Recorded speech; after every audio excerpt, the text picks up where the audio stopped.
Pencapaian prestasi para atlet di berbagai cabang olahraga seperti bulu tangkis, panahan, dan angkat besi sering mengharumkan nama bangsa Indonesia di kancah internasional. Pemerintah kini fokus mengembangkan pencapaian prestasi cabang olahraga lainnya melalui program pembinaan atlet usia muda yang dinamai Program Desain Besar Olahraga Nasional atau DBON. Ya, jadi DBON itu adalah Desain Besar Olahraga Nasional. Awalnya itu Grand Design, nah, kemudian diindonesiakan setelah hasil diskusi. Nah, ini kenapa muncul Grand Design atau Desain Besar Olahraga Nasional? Itu berawal dari arahan Bapak Presiden pada saat peringatan Hari Olahraga Nasional atau HORNAS yang ke-37 tahun 2020. Pada saat itu beliau menyampaikan kita ini negara yang berpenduduk sekitar 270 jutaan kurang lebih, tapi kenapa kita kekurangan talenta? Kenapa prestasi olahraga nasional secara umum hanya seperti sekarang? Berarti beliau sampaikan ada yang salah. Sangat tidak masuk akal jika kita kekurangan calon atlet yang berbakat, pasti jutaan yang berbakat. Kalau kurang calon pasti yang salah adalah manajemennya, bukan kekurangan bakatnya. Oleh karena itu, sistem pembinaan atlet nasional sekali lagi harus direview total. Saya minta kepada Menpora untuk segera mengajak semua pihak yang terkait untuk merancang ulang sistem pembinaan atlet kita secara besar-besaran.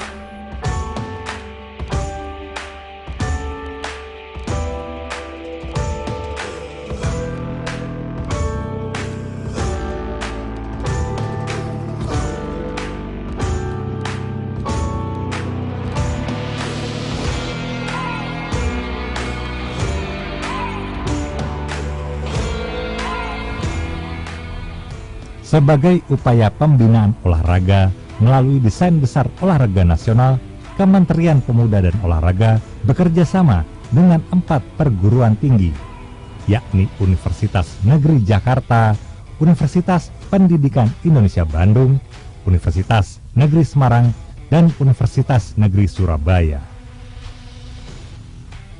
Kenapa bedanya dengan yang ada? Kalau ini dia berlatih sambil sekolah. Jadi kerja utamanya itu berlatih.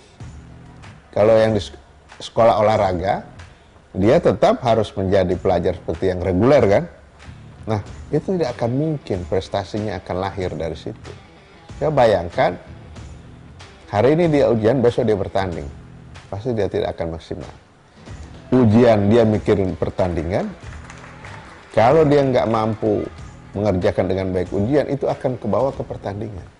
Oke, kita desain ini kurikulum, kita usahakan disesuaikan sesuai dengan kebutuhan.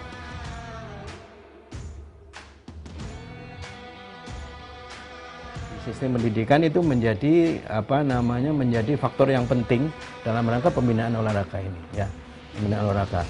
Karena di sistem pendidikan itu kan anak mulai sejak pagi sampai sore dan sejak umur PAUD sampai dengan perguruan tinggi itu kan harus diberikan materi-materi kegiatan-kegiatan sehingga aktivitas fisiknya itu betul-betul menjamin bahwa mereka akan punya kehidupan dengan pola hidup sehat, sehingga nanti disinilah ada keterpaduan antara kehidupan di rumah, di masyarakat, kehidupan di sekolah, ya, sehingga harapannya ini akan menjadi modal besar untuk bisa menghasilkan potensi-potensi atlet-atlet yang hebat untuk kita jadikan sebagai atlet prestasi olahraga. Pemerintah memutuskan 12 cabang olahraga prioritas dan 2 cabang olahraga diterapkan dalam pelaksanaan DBON, sekaligus mempersiapkan Indonesia menjadi tuan rumah Olimpiade di masa mendatang.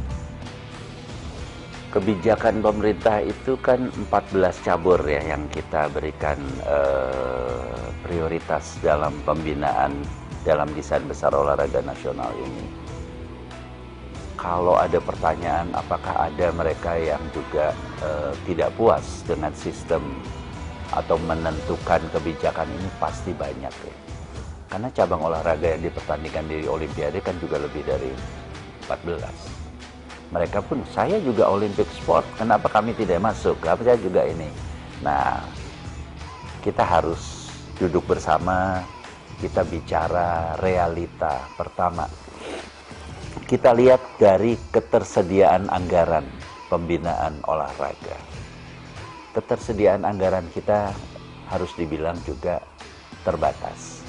Sehingga tidak mungkin kalau kita juga melakukan pembinaan olahraga prestasi ini secara semua cabur yang dipertandingkan di Olimpiade. Kita sisir dari semua cabur yang dipertandingkan di Olimpiade itu, mana yang kita berpeluang untuk dapat medali. Nah itu dulu, makanya ketemu angka 12 yang ini. Tim menentukan 12 itu, ditambah yang 2 tadi. Tetapi kita kan juga berlakukan di dalam desain besar olahraga nasional itu kan juga diberlakukan promosi dan degradasi. Jadi cabang-cabang olahraga yang ada 12 cabur atau 14 cabur yang ada di DBON itu, kalau mereka prestasinya juga buruk, biar kita drop, kita angkat yang di bawah, yang di luar prioritas DBON itu untuk dia masuk ke dalam.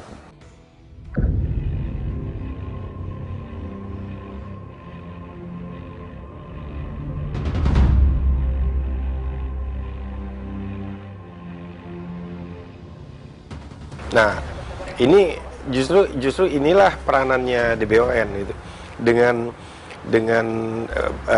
Dengan mengerjakannya secara fokus, itu harapannya bisa menambah jumlah kualifikasi atlet-atlet Olimpiade. Kalau diperhatikan di Olimpiade belum ada nomor-nomor beregu loh yang tim sport yang kita qualified.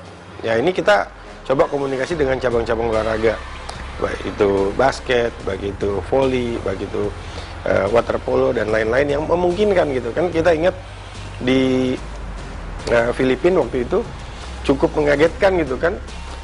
Tim water polo Singapura yang tidak pernah dikalahin selama bertahun-tahun itu bisa kalah sama Indonesia. Desain besar olahraga nasional mengumpulkan para atlet muda potensial di 4 perguruan tinggi pilihan. Pembibitan mereka sebagai atlet berprestasi masa depan Indonesia saat ini sedang berjalan. Bagaimana latihan adik-adik kita tersebut? Mari kita ikuti.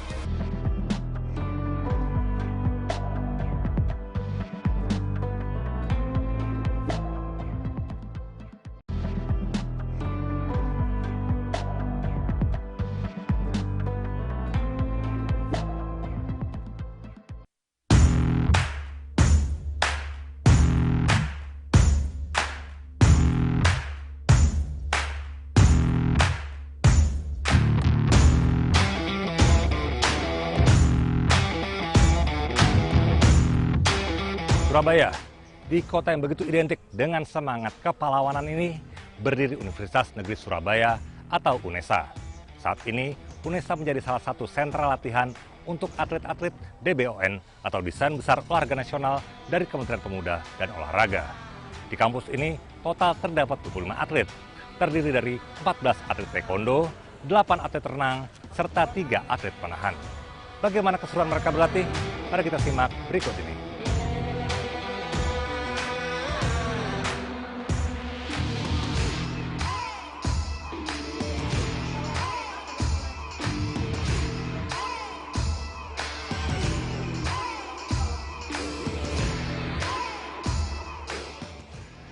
Tugasnya anak-anak itu di sini itu adalah latihan. Jadi tugasnya itu sekolah sebagai pendamping. Jadi tidak lagi harus masuk ke kelas ya, model semi-semi homeschooling gitu. Justru gurunya yang datang ke lapangan, gurunya datang ke mes untuk memberikan pembelajaran itu agar atlet-atlet ini juga tidak tertinggal. UNESA terpilih sebagai salah satu sentra pembinaan atlet-atlet DBON karena sejak lama UNESA turut berkontribusi dalam pembibitan para atlet. Melalui Fakultas Ilmu Olahraga, para atlet dari UNESA sering berlaga di berbagai ajang pertandingan olahraga nasional. Ini kita diberi kepercayaan aja sudah luar biasa ya. Jadi bahwa kita ditunjuk sebagai tempat untuk pelaksanaan DBON ini, sebenarnya kita itu sudah luar biasa dipercaya oleh pemerintah untuk ini. Menurut saya karena gini, di dalam pelaksanaan DBON itu sudah ada struktur dalam kepanitiaan atau mungkin memang kita mungkin saya sebagai dekan dan sebagainya ya, keterlibatan secara penuh tidak, tapi secara dukungan ya, dukungan baik mungkin secara fasilitas, mungkin apa yang kurang kita tetap akan membantu itu, jadi sepenuhnya.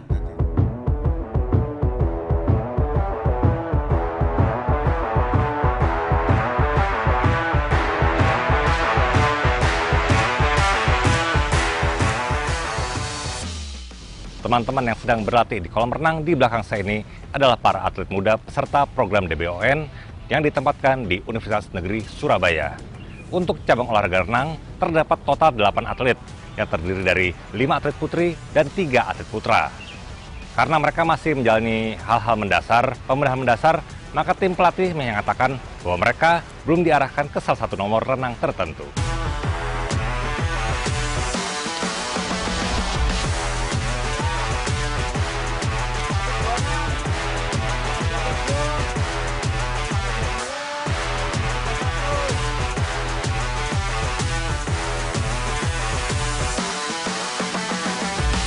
Sekali lagi kita kan bukan mencetak atlet untuk hari ini, untuk ke depan. Memang kalau dikatakan secara prestasi untuk hari ini, anak-anak ini masih belum top levelnya Indonesia di kelompok umurnya.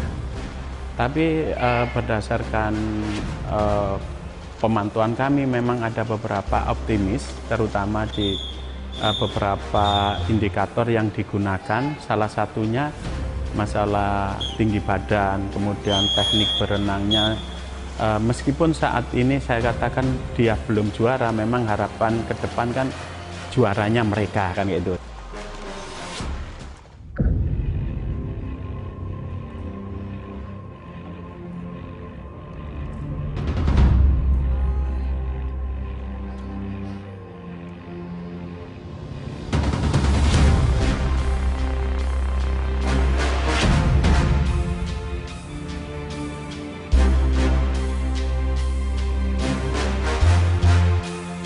Kalau saya lihat DBON ini semuanya terstruktur, baik dari pelatih teknik, fisik, tim pendukungnya itu ada disiapkan.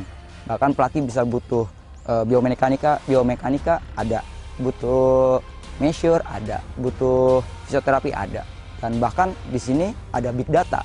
Bagaimana kita di-share apa yang kebutuhan penunjang untuk meningkatkan prestasi anak, performa anak juga. Itu juga sangat penting. Itu dari saya sih, menurut saya sih bagus.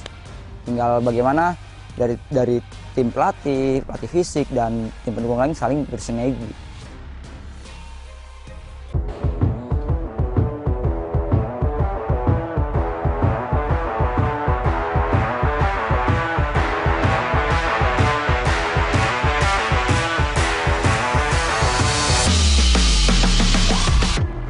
Saat ini saya sedang bersama Kesha Azahra, salah satu peserta program DBON Kemenpora cabang olahraga taekwondo yang ditempatkan di UNESA Surabaya.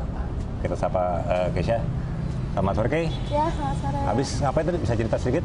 Habis latihan, tadi pagi habis latihan fisik, habis itu saya sekolah, habis sekolah saya lanjut latihan taekwondo. Oke. Nah terus kamu kenal taekwondo, bisa ceritain nggak dari kapan start mulai kenal taekwondo sampai akhirnya kecebur ke atlet DBON ini? Awal mula saya masuk, awal mula saya ikut-ikut sama tetangga, saya ngikutin tetangga ikut taekwondo, terus jadinya saya ingin ikut-ikutan. Terus setelah itu saya disuruh fokus sama mama, siapa tahu menjadi atlet. Dan ternyata saya juga didukung dengan orang tua saya. Terus saya disuruh gabung ke klub. Terus tiba-tiba ada pengumuman dari pelatih saya Semarang, bilang kalau ada seleksi atlet DBON. Saya sebenarnya minder, soalnya saya umurnya juga, maksudnya udah tua, tapi ternyata alhamdulillah saya bisa lolos ke sini.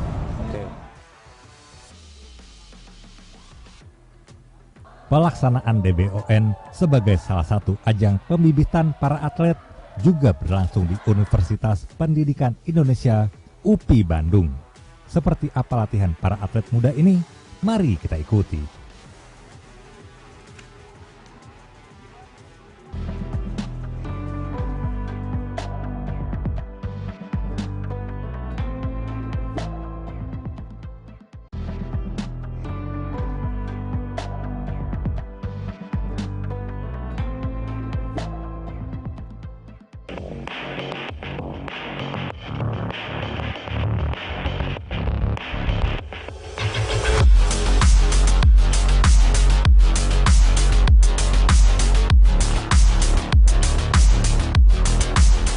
Saat ini saya sedang berada di Universitas Pendidikan Indonesia Bandung, kampus yang menjadi salah satu sentra lokasi latihan untuk program desain besar olahraga nasional Kementerian Pemuda dan Olahraga. Di kampus ini total terdapat 21 atlet yang dibina dari 3 cabang olahraga, yakni atletik, taekwondo, dan panahan, dengan rentang usia atlet 13 sampai 15 tahun. Sebagai program yang disiapkan untuk mencetak atlet agar mampu berprestasi di ajang Olimpiade, beban besar mereka pikul. Namun untunglah, berkat kerja keras para pelatih dan tim pendukung lainnya, semangat mereka dapat tetap terus terjaga dan asa untuk mengibarkan bendera merah putih di panggung tertinggi dapat terus terpelihara.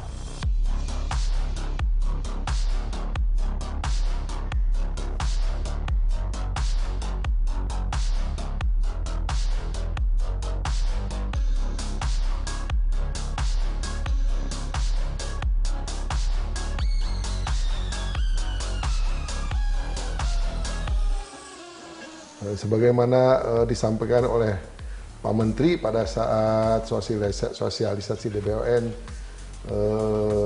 di Hotel Pullman di Bandung. Pada saat itu memang Pak Menteri menyampaikan bahwa UPI itu merupakan salah satu perguruan tinggi yang memberikan kontribusi terbesar dalam pencapaian olahraga prestasi di Indonesia, baik itu yang untuk nasional juga maupun kepada daerah provinsi. Terakhir kemarin juga disampaikan oleh Pak Menteri bahwa keberhasilan dari Jawa Barat meraih juara bertahan dalam arti juara umum lagi di PON itu, ya kontribusi UPI sangat besar.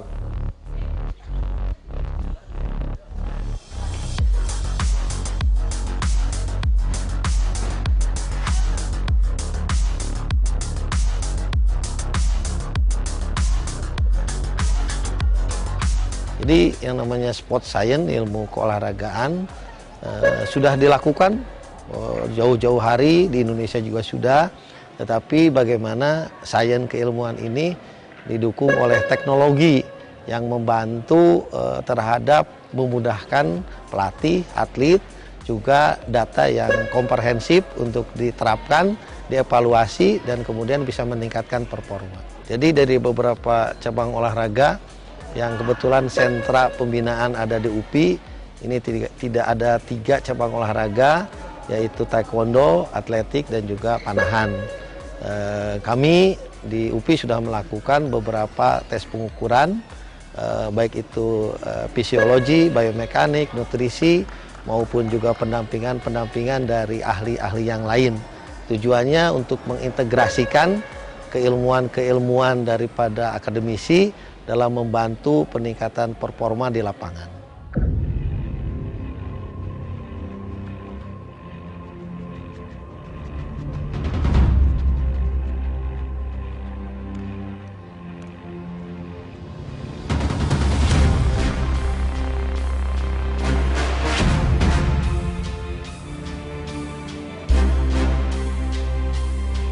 Mereka yang mengenakan kaos kuning di belakang saya ini adalah para atlet peserta program DBON cabang olahraga atletik yang ditempatkan di Universitas Pendidikan Indonesia Bandung. Saat ini mereka sedang melakukan latihan pada pagi hari. Secara teknis, latihan rutin dibagi dalam 2 sesi, yakni untuk latihan teknik pada pagi hari serta latihan fisik pada sore hari. Karena dipersiapkan untuk program jangka panjang, mereka mungkin belum akan diterjunkan dalam kompetisi pada waktu dekat. Tim pelatih masih berusaha keras memoles teknik dasar, mempersiapkan mental, serta menjaga keseimbangan pendidikan serta latihan.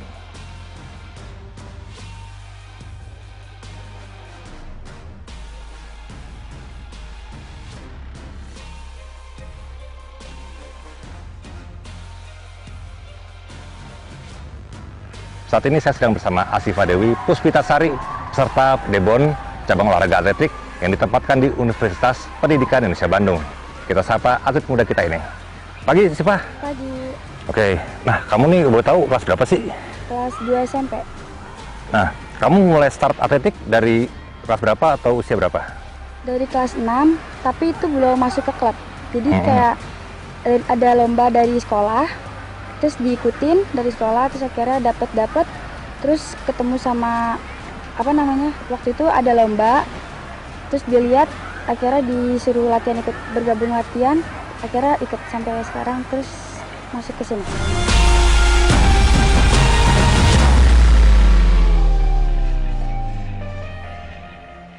Ya, mereka emang bukan dari atletik murni gitu kan. Hanya saja mereka kriterianya sesuai seperti yang kita harapkan gitu. Nah, memang dasar dari cabur mereka sebelumnya mungkin agak sulit untuk merubahnya gitu kan. Hanya saja mereka juga cabur sebelumnya itu, sebelum ke atletik itu belum terlalu jauh lah gitu. Jadi memang saya sendiri harus lebih memperhatikan dengan seksama gitu ya setiap harinya. Karena ada beberapa teknik mereka yang masih kebawa pada saat kita latihan. Yang mudah-mudahan sih ke depan lah masih bisa berubah gitu ya. Mudah-mudahan dalam waktu dekat ini.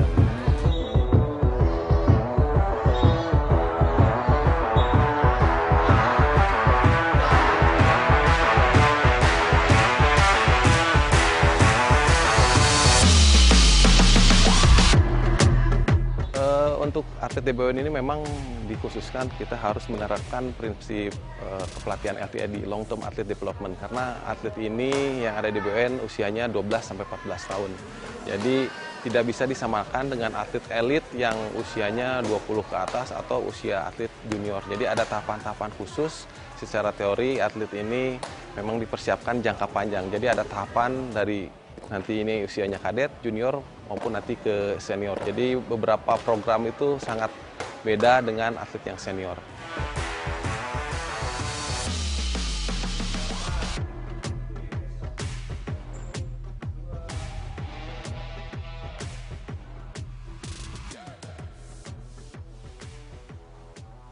Awalnya tahu dari pelatih, terus awalnya kan tahu disuruh turun kelas 7, tadinya nggak mau. Cuman kata pelatih harus ikut aja dulu, kan belum tahu akhirnya. Nah seleksi ada sedikit seleksi kan, ada hari pertama fisik, kedua teknik, ketiga psikotes. Dan alhamdulillah lolos semua terus masuk ke sini. Ya, dulu sih pertamanya aku suka bola emang, tapi dulu pas aku ketemu sama coach aku yang dulu S1 SD, kan soalnya badan aku tinggi gini ya, jadi sabun aku kayak suka gitu. Jadi aku disuruh masuk taekwondo terus lanjut sampai sini.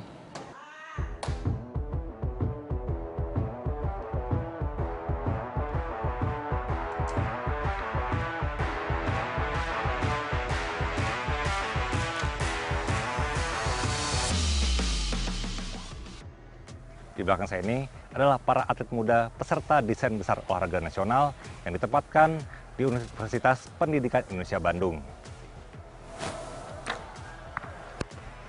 Mal, boleh minta izin ajarin nggak sih cara-cara step panahan buat orang yang belum pernah manah sama sekali? Gimana? Pertama, kita mesti ngapain nih? Untuk standnya itu kakinya selebar bahu, lurus, lurus, kanan kiri harus sejajar. Badannya harus tegak. Untuk handle megangnya di ini kan ada uduk khusus nih. Megangnya di sini. Untuk nariknya ini ditempel ke angkat, bidik. Ternyata susah banget. Thank you, Mal. Lihat dulu. Ternyata memanah sama sekali nggak semudah, sesimpel yang pernah mungkin Anda dan saya bayangkan. Perlu waktu, perlu komitmen, perlu dedikasi, supaya bisa menguasai bahkan hanya sekedar untuk basicnya saja atau dasarnya saja. Salut bagi adik-adik ini, para peserta Debon yang telah mengorbankan banyak hal, termasuk waktu mereka, energi, masa muda, demi impian, agar bisa mengharumkan nama Indonesia di masa yang akan datang. Sekian.